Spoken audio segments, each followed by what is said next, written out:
Vou fazer mais uma vez o agradecimento ao nosso entrevistado de hoje, o Jaime Ribeiro, escritor, palestrante, e vamos bater um papo aí sobre inteligência artificial e educação básica. Antes de tudo, Jaime, obrigado pela paciência, obrigado pela sua disponibilidade de estar conosco nesta tarde. Seja bem-vindo.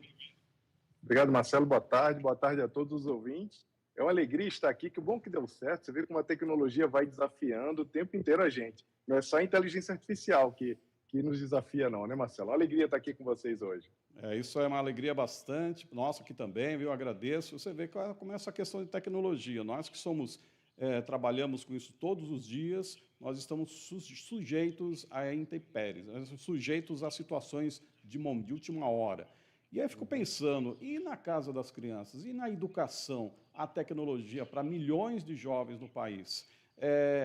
Será que é o momento da gente substituir o lápis, borracha, caneta por tablets e celulares, softwares? Bem, Marcelo, ainda não. Tudo indica que estamos diante, sim, de uma tecnologia que vem trazendo uma disrupção. A inteligência artificial veio para desafiar tudo aquilo que nós acreditamos em relação à tecnologia da educação. Mas não é de agora que os especialistas estão tão atentos a essas revoluções que poderiam surgir com a tecnologia. Mas sabe, Marcelo, estava todo mundo tão atento a toda a parafernália que estava sendo colocado disponível para a educação em relação à tecnologia e ninguém se atentou das revoluções que estavam acontecendo nas relações dentro de casa, nos quartos das crianças. Então, são muitos desafios, a gente vai ter bastante tempo aqui para abrir todas as camadas, não é verdade? Você falou uma grande verdade, viu? Porque essa questão, a gente vivia numa época, até bem algumas décadas atrás, que era comum a gente sentar na mesa, pai, filho, conversando, almoçando, jantando, falando dos problemas da vida, sobre as dificuldades. Como é que foi o seu trabalho? Como é que foi o seu dia da escola? E hoje isso acontece cada um no seu cubículo. Parece que nossa casa se transformou naqueles antigos escritórios, né, da década de 80, com aqueles departamentos, aqueles cubículos, cada um no seu cantinho, sem falar com ninguém, cada um no seu mundo, submerso em um universo desconhecido. E, às vezes, perigoso, né? Sem dúvida. Marcelo, nós estávamos juntos, ou estamos juntos, e separados ao mesmo tempo. Porque as pessoas estavam fisicamente ali, mas estavam vivendo outras realidades. Isso também parece ser alguma coisa nova, mas para nós que somos da geração X, nós vimos a TV entrar no quarto. Porque para a geração dos nossos pais, quando a TV chegou na sala, todo mundo reclamou, disse que não ia haver mais conversa em casa e que a televisão ia acabar com as relações familiares. E, não satisfeito com isso, nós colocamos as TVs nos quartos. E as pessoas deixaram de se socializar, um pouco menos já socializavam por conta da TV e foram para os quartos. Só que hoje, as crianças estarem dentro do quarto, o que para a nossa geração era um alívio, porque os nossos pais ficavam preocupados quando a gente passava muito tempo na rua e tinha hora para chegar. Se não chegasse, o negócio ficava feio para o nosso lado. Hoje em dia, os grandes desafios, os maiores problemas não estão na rua. Na rua existem sim os desafios e os perigos, mas dentro do próprio quarto da criança ela pode estar enfrentando alguns desafios. E não só lá, porque o quarto parece que abre uma janela para todo mundo, para esse mundo da tecnologia que vem nos desafiando. Tanto as redes sociais e agora também com a inteligência artificial tão fácil na mão deles, e nós não temos nem garantia mais se os nossos filhos estão mesmo fazendo o dever de casa e as tarefas. Olha só, né? Você falou, a gente fica preocupado com essa invasão aos quartos, né? Cada um com o seu aparelho, cada um com o seu mundo separado. São desafios e são mundos misteriosos até às vezes, né? Porque quando a gente perguntava para os filhos, quando os meus pais perguntavam para a gente, eles tinham uma noção de onde nós estávamos, tinham uma noção razoável do que a gente estava fazendo. E aí, isso fora de casa, hein? E dentro de casa, com essa tecnologia, parece que a gente perdeu o controle desse olhar sobre as relações dos filhos, dos parentes, dentro de casa. É uma grande dúvida, né? Porque como a tecnologia ela pode ser tão útil e como ela também pode trazer transtornos, se não tiver um planejamento, se não tiver um pensamento bem focado de como usar os recursos, principalmente os pais passando a experiência para os jovens, é um risco que tanto os pais e os filhos também estão sujeitos, né, Jaime? Sem dúvida, Marcelo. Nós nos enganamos quando acreditamos que os nossos pais não sabiam onde nós estávamos. Os nossos pais tinham um controle da nossa jornada que o Google hoje não consegue fazer. Hoje, os nossos filhos são controlados pelo Google. O Google sabe exatamente onde estão os nossos filhos, ou quem fabricou o smartphone deles, ou qualquer outra big tech, porque nós, quando assinamos ali o termo para entrar numa rede social, para usar um celular ou um tablet, nós permitimos que eles saibam uma série de coisas sobre nós. Os nossos pais sabiam também onde nós estávamos. Muitas vezes olhavam assim pela janela, olhavam pelo portão, ou pediam para algum vizinho olhar, porque também existe uma dinâmica diferente, aquela dinâmica do ditado popular africano que para educar uma criança precisa de uma tribo. Os vizinhos também estavam observando o que nós estávamos lá fazer. Qualquer coisa que acontecesse conosco chegava imediatamente em casa. E nós também tínhamos uma rotina, a hora de chegar em casa para almoçar, e tinha que obedecer, a hora de chegar para dormir. Então, aquela rotina obedecida dava um certo alívio para os nossos pais. O problema é que hoje em dia os pais estão trabalhando, os pais estão vivenciando outras situações, ou às vezes estão também no celular e ali imersos numa jornada digital, e eles não fazem ideia por onde os seus filhos estão navegando. Eles não fazem ideia. Acham que os filhos estão extremamente seguros em casa, mas não é bem verdade. Eles podem estar frequentando lugares digitais ou virtuais, não importa como nós chamemos, eles podem estar visitando alguns lugares que não são lugares que a nossa família se orgulharia tanto de que alguém estivesse presente naquele ambiente. E a gente não faz ideia disso. Esse é que é o grande problema. Esse é um grande problema, e vamos lembrar um pouquinho das histórias de crianças há alguns anos atrás, né? Alguns anos, né? Você via assim como castigo, vamos falar assim como castigo, ficar de frente para a parede, fazer tarefas, escrever 1000 vezes uma frase. Como é que faz para educar uma criança hoje no mundo digital? É muito difícil, mas é um grande desafio. Esse é o nosso papel hoje, da gente bater esse papo também. Vamos falar mais sobre inteligência artificial e como ela pode ser usada corretamente na educação, mas como que a gente consegue lidar com essa questão, ensinar o pai a olhar para o filho? Porque o pai não vai ficar todo dia lá fiscalizando o filho, olhando que ele não há condições de fazer isso. Sem dúvida, Marcelo, essa pergunta é sempre, toda vez que eu estou online, em qualquer lugar, em qualquer entrevista, essa pergunta aparece, mesmo que nós estejamos falando sobre inteligência artificial ou qualquer outro tema. A verdade é que hoje os pais têm uma dificuldade muito grande de entender até onde eles podem ir para não estar violando a individualidade e a privacidade do filho. Só que eles ficam um pouco confusos, sem saber exatamente como é que usam as ferramentas para fazer as checagens e o tempo que eles devem dedicar a fazer esse tipo de checagem. E, via de regra, eles perguntam quantos % da jornada digital do meu filho deve ser observada. E a resposta é 100%. Nós devemos olhar tudo que o nosso filho faz na vida digital. Nós devemos olhar as redes sociais que são utilizadas. Nós devemos olhar a jornada dentro dos canais de streaming de televisão. Nós devemos olhar os jogos, os chats de jogos, quem são os amigos. É muito parecido com o que os nossos pais faziam.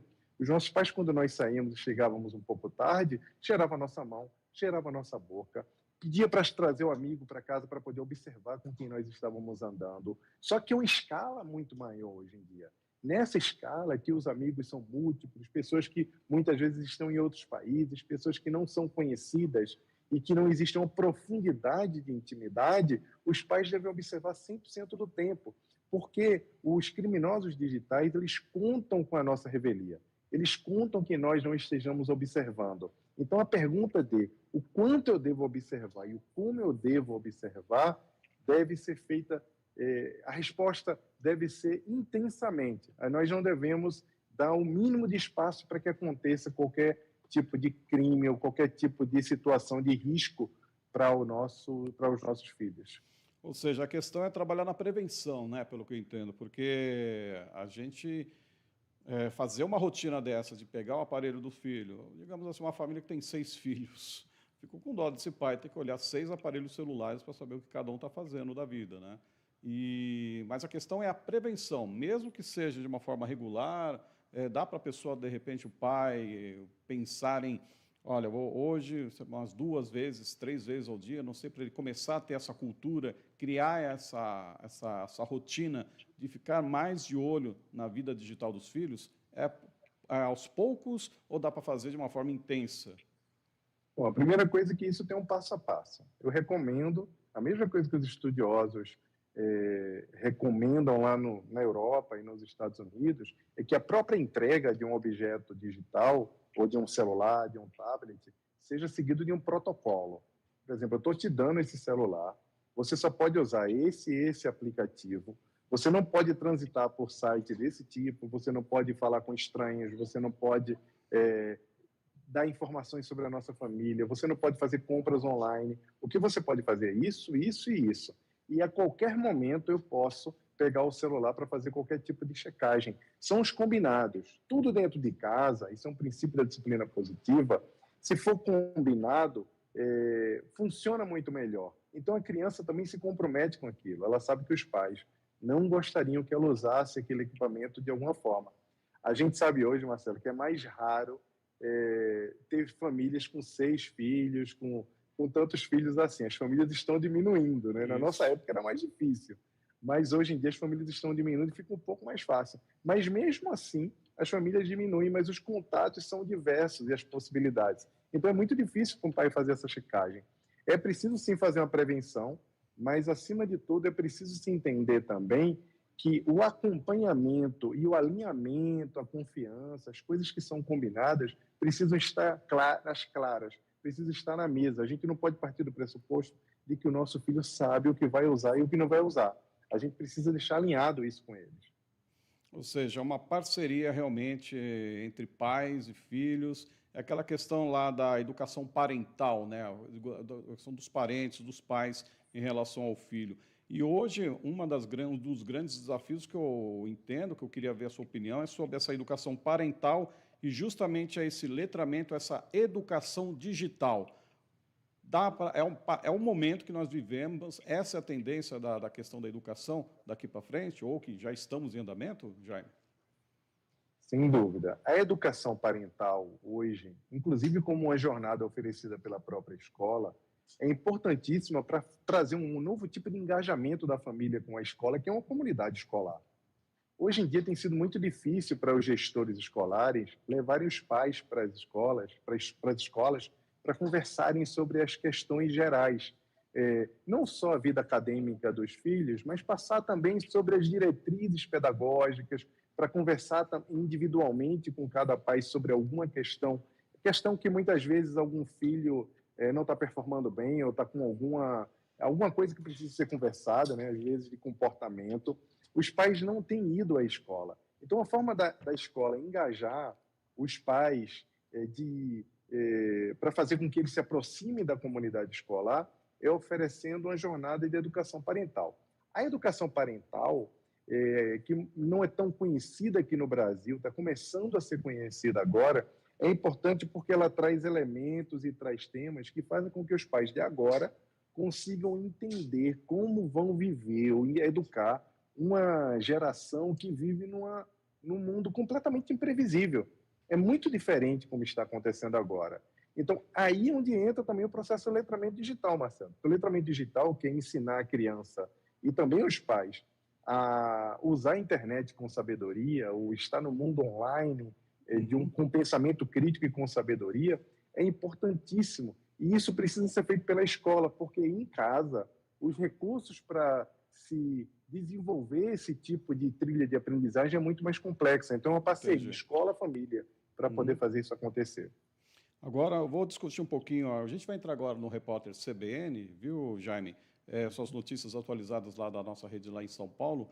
E na volta eu quero discutir um pouquinho mais sobre essa relação, justamente sobre essa relação dos pais e escola, o quanto nós estamos dependendo 100% da escola, o quanto é a participação dos pais também nessa atividade, justamente por causa dessa rotina difícil, dia a dia, dos pais terem que ir buscar o pão de cada dia e, ao mesmo tempo, educar os filhos. Mas voltamos rapidinho, viu? É depois do Ok. intervalo, agora no Repórter CBN, agora 3h29.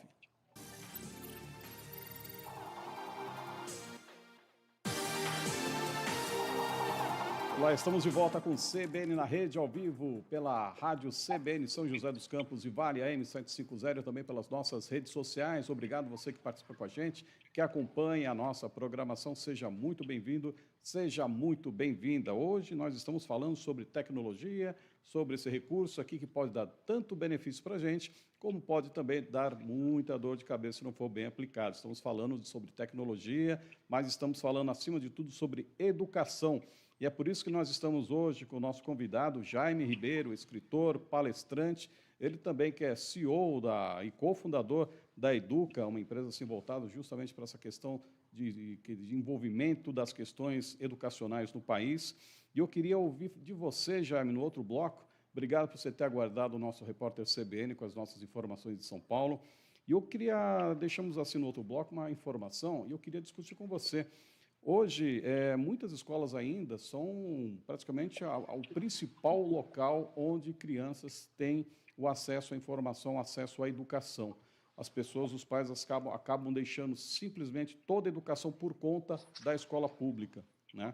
Queria saber de você se no mundo que nós vivemos hoje, isso ainda tende a ser uma realidade, precisa mudar, porque nós vivemos também com uma outra situação. A carga de horário de trabalho dos pais, muitos pais não têm condições, tempo para ir até a escola, como você citou no outro bloco, ou até mesmo de acompanhar do lado o filho a escrever, fazer uma conta. É muito difícil essa realidade. Como é que está essa situação hoje, no seu olhar da educação no país, com toda essa tendência tecnológica girando no nosso entorno? Marcelo, em relação à proximidade dos pais com o desenvolvimento educacional dos estudantes, existem várias realidades. A primeira delas é que, de fato, a família hoje se distanciou muito das escolas. E isso não é bom, porque acaba que existe uma terceirização da educação dos filhos para a escola. É como se houvesse uma uberização da educação das crianças. Os pais entregam a criança na escola e pensam até que estão entregando o filho sabe aqueles parquinhos que tem shopping, que você coloca, tira, depois paga e está tudo resolvido? O processo educacional não funciona assim. Para educar uma criança, é preciso que haja um esforço da família também. Eu sei que a criança, o jovem, passa mais tempo na escola do que em contato com os pais. E isso é uma realidade nova também. Isso porque, hoje em dia, as crianças, quando chegam em casa, não têm o contato dos adultos, ou a maioria delas não tem um contato dos adultos como eram nas gerações anteriores. Sempre tinha um tio, uma avó, a mãe ou o pai, alguém estava em casa. A realidade hoje é outra. As pessoas estão trabalhando, como você falou. O que não pode acontecer é que os pais não podem desistir de fazer o acompanhamento das crianças simplesmente porque eles estão ocupados demais para educar. A escola não dá conta sozinha de fazer o trabalho educacional das crianças, mas existe um movimento já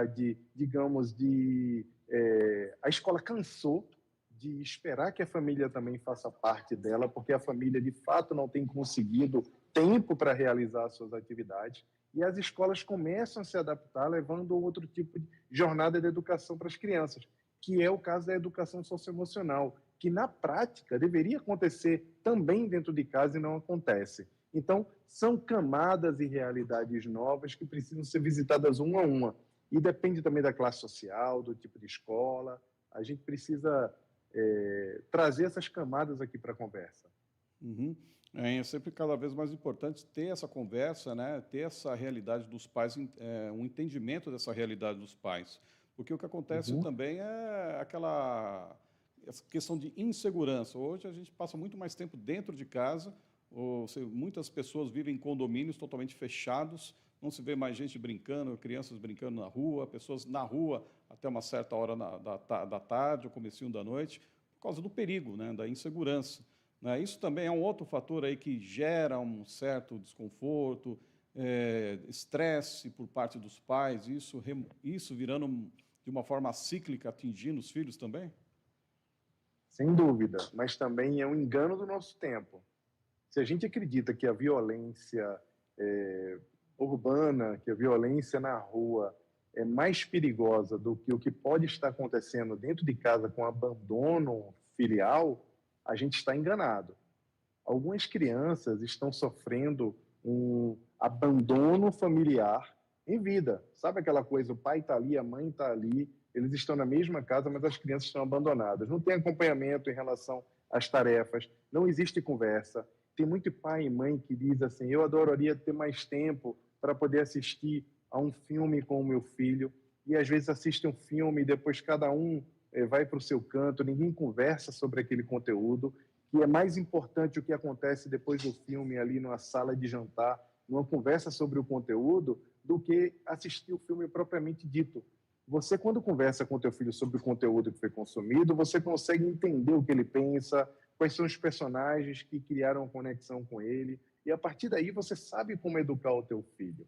A verdade é que olhar para fora como se o perigo estivesse só na rua é um engano completo, porque muitas vezes o perigo pode estar dentro do próprio quarto da sua casa, porque o seu filho pode estar em alguma jornada de violência, sofrendo cyberbullying ou provocando cyberbullying, ou frequentando também alguns grupos que são grupos que não são bacanas. Então, o perigo não está só lá fora. Infelizmente, Marcelo, eu queria muito dizer que se a gente trancar o filho no quarto e deixá-lo lá, está tudo certo. Infelizmente, não está tudo certo. A gente precisa ensiná-los a usar a internet com o pensamento crítico e sabedoria, que é o letramento digital que nós estávamos falando agora há pouco.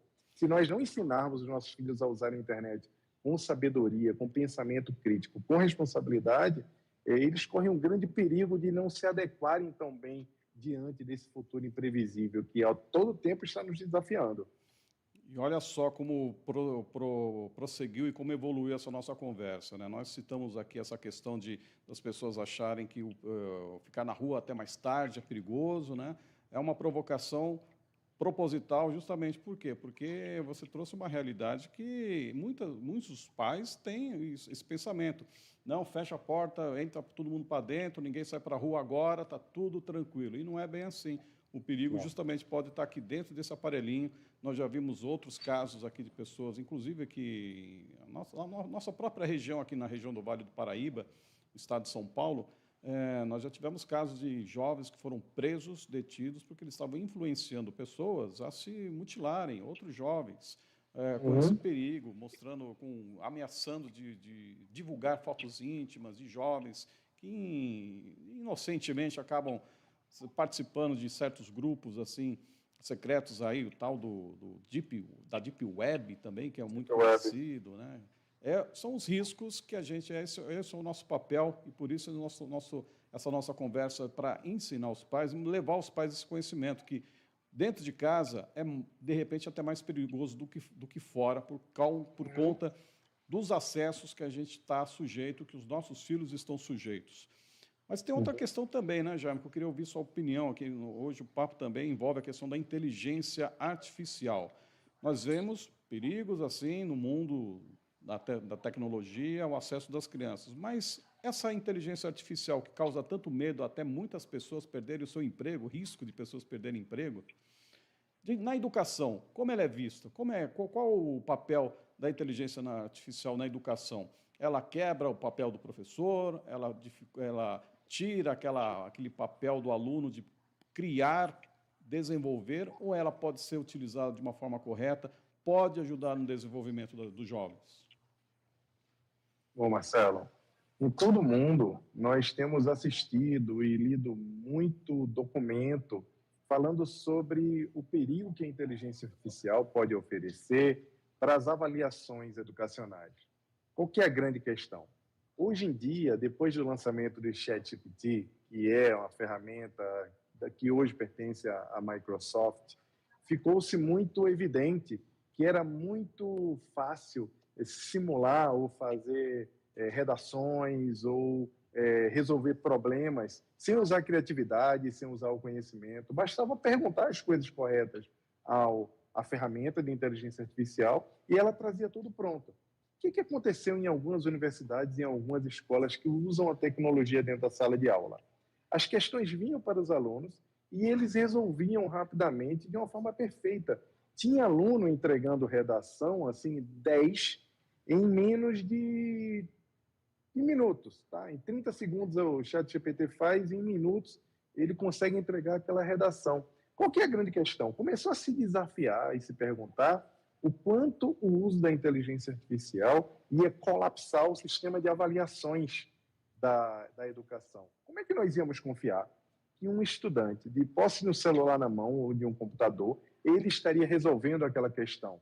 Ele estaria, de fato, criando aquela narrativa, criando aquela história. Porque é diferente do Google, quando a gente pesquisava alguma coisa e colocava lá referências ou trazia alguma coisa copiada. É um pouco diferente. A inteligência artificial faz diferente. Só que a grande questão, o grande problema do uso da inteligência artificial na educação não está relacionado apenas às avaliações que vão precisar passar por uma reformulação.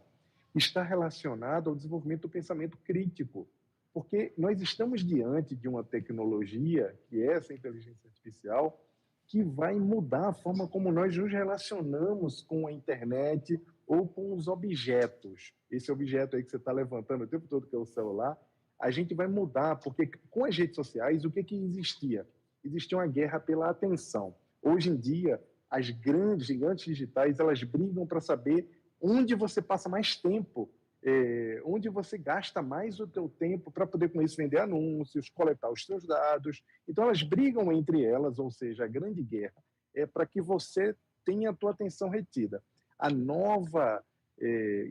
Com a inteligência artificial, a nova guerra, digamos assim, ou a nova dinâmica é a dinâmica do relacionamento e da intimidade.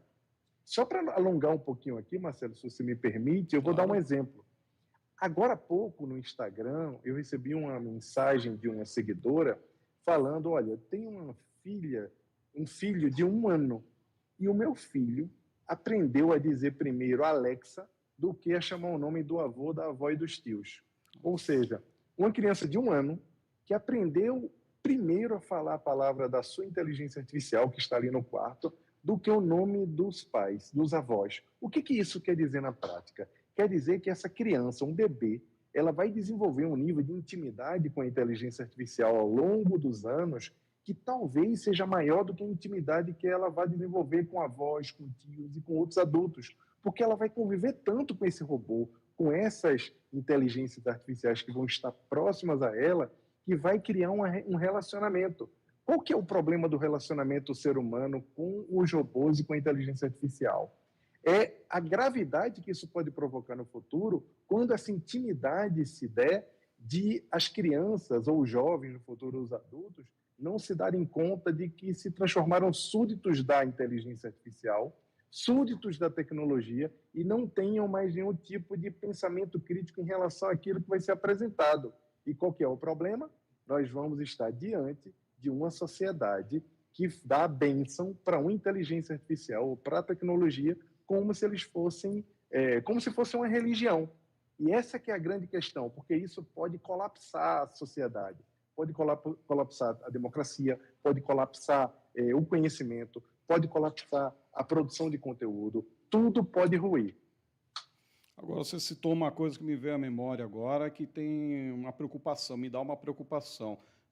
Toda essa questão, esse risco de interpretação do processo criativo, do pensamento criativo, tem uma origem, né? E a gente tem percebido ao longo dos últimos anos um certo afastamento ou uma diminuição de atividades na questão educacional, na grade educacional, de cursos como filosofia, sociologia ou até mesmo história, muito com a grade de atividades até mesmo, de repente, até menor do que outras, sendo assim mais assim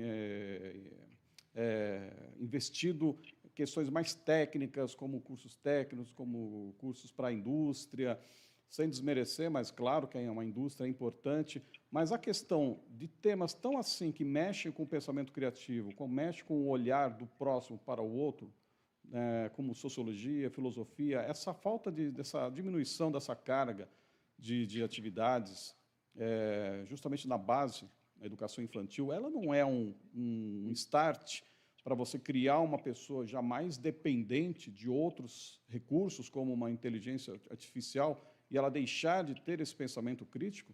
A gente não vive um momento parecido como esse hoje, no seu entendimento? É um excelente questionamento, Marcelo. Sim, felizmente, quando nós observamos o que os grandes especialistas, estudiosos e o próprio Fórum Econômico Mundial aponta, é que esse futuro da tecnologia demanda por mais competências humanas. Quem que vai garantir que um futuro liderado e coordenado por robôs vai servir à humanidade, vai servir ao coletivo, se eles não forem coordenados e não forem dirigidos por seres humanos que tenham as habilidades humanas desenvolvidas?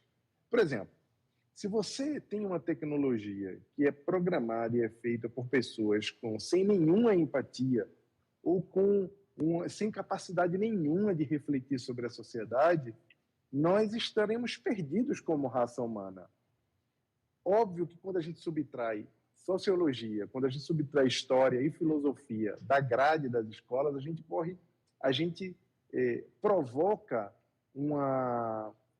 esse perigo que pode acontecer no futuro, porque as pessoas vão perdendo a capacidade de pensar. A filosofia ensina as pessoas a pensarem, a refletir, a lidar com alteridade, a lidar com uma opinião diferente, sem com isso entrar em conflitos hediondos, como a gente tem visto nas ruas. Então, tudo isso, além de nos ajudar a pensar, vai nos ajudar a fazer contrapontos. E aí a inteligência artificial, se bem utilizada, ela pode ajudar. Porque na sala de aula ela pode trazer cenários e, a partir de cenários, ajudar as crianças e os jovens a pensarem e decidirem quando estiverem diante de dilemas éticos ou de posicionamentos antagônicos, e, a partir disso, eles interpretarem por conta própria, com a curadoria, como eles podem entender o mundo com olhos mais críticos. A inteligência artificial pode ajudar nesse caso, sim, desde que os professores estejam preparados para utilizá-la, Marcelo. Claro, e lembrando aqui, ontem foi o dia do escritor. Nós conversamos com uma colega de Portugal, uma escritora, poetisa, e nós tocamos nesse assunto em relação à inteligência artificial, porque tudo que está lá dentro vem aqui, ó, das pessoas, né? Do conhecimento ao longo de séculos e séculos, né? Então, a máquina, o algoritmo, ele vai refletir aquilo que for imputado, né? E se a pessoa que estiver do outro lado da máquina não tiver essas questões mais humanistas, até mesmo a questão da empatia, até mesmo citar 2 livros seus aí que falam muito sobre empatia, o Empatia Todo Dia, e um outro livro da sua autoria também, Empatia, por que as pessoas empáticas serão líderes do futuro. Tem muito isso, né? Ou seja, o futuro está nas pessoas, nessa relação humana, né? Que não vai deixar de existir, não pode deixar de existir, né, Jaime? Não, existe uma coisa que nós não podemos esquecer nunca, Marcelo, é que o ser humano ele passa por experiências. Exatamente esse conjunto de experiências, de dores, de amores e de alegrias, é que fizeram com que nós nos tornássemos quem nós somos. A inteligência artificial, que provém da palavra inteligência, provém da palavra intelligare, que quer dizer ligar pontos, quer dizer trazer situações que não necessariamente são situações criativas, são situações que já existem, são informações que já existem, que são construídas para trazer novas soluções, sim, de certa forma, sim. Mas a inteligência artificial, ela não sente dor, ela não se apaixona, ela não vai sofrer uma traição, ela não vai sofrer uma ingratidão, ela não vai entrar em conflitos, ela não tem esse tipo de experiência, ela não vai tomar um sorvete e saber exatamente qual que é o sabor do morango, e ela não vai saber descrever isso. E por mais que ela descreva, ela nunca vai ter passado por isso, não vai descrever com a paixão que nós descrevemos. Então, existe uma diferença e uma complementaridade que, sim, os robôs da inteligência artificial vão conviver conosco. Só que essa convivência é uma convivência complementar e nunca de substituição, exatamente porque essa capacidade de sentir dor, de amar, não é um atributo ainda da inteligência artificial, porque existe uma conversa de que o criador da inteligência artificial do Google, ele pediu demissão porque ele disse, olha, eu levo a crer que essa inteligência artificial que eu criei alcançou, né, ou expressou vontade própria. provavelmente ele está enganado em relação àquilo ali. Mas sabe qual é o grande problema, Marcelo? Uhum. Não é se a inteligência artificial demonstrou ou não vontade própria ou respondeu como ser humano. O problema é ela ter convencido um ser humano, inclusive um ser humano capacitado que ela criou, de que ela tinha vontade própria, porque ela não tem vontade própria, ela não tem vida. Então, essa vontade própria não é o problema é nos convencer. Aí volta na questão da intimidade que eu estava falando, da criança que a cada dia passa a conviver mais com a inteligência artificial e depois vai ser vítima do que os cientistas chamam de dataísmo ou dadoísmo, que é crer piamente no que o dado, no que a tecnologia está dizendo para você, sem nenhum questionamento. Como nós fazemos com aplicativos hoje que nos ajudam a dirigir, né? Se o taxista pergunta para você, quer seguir o meu caminho ou quer seguir o que está aqui no celular, o que você fala? Segue o que está aí no celular, não inventa o teu caminho, não. E às vezes o taxista fez aquele caminho, há 30 anos ele vem fazendo aquele caminho, ele faz todos os dias, mas você só acredita na tecnologia. Isso é o dataísmo. Você imagina uma criança que nasceu e aprendeu, a primeira palavra que ela aprendeu a falar foi Alexa. O quanto ela vai confiar mais nos conselhos dos avós ou vai confiar mais no que a inteligência artificial está falando para ela? O que você acha? Meu Deus, dá até medo de pensar numa situação dessa, mas é uma situação que a gente tem que estar assim fazendo esse debate, fazendo essa conversa, e por isso a nossa conversa de hoje foi muito produtiva, e eu quero agradecer você, Jair, por ter dado esses toques aí para a gente, para os nossos ouvintes, da importância da gente ser mais humano e também saber como utilizar da melhor forma essa questão da tecnologia e da inteligência artificial. Quero muito agradecer você, desejar sorte e quem sabe um próximo papo aí é para a gente retomar quando tiver alguma novidade importante. A gente chama você de novo aqui, viu, Jaime? Sem dúvida, Marcelo. Obrigado. Foi uma alegria estar aqui com vocês.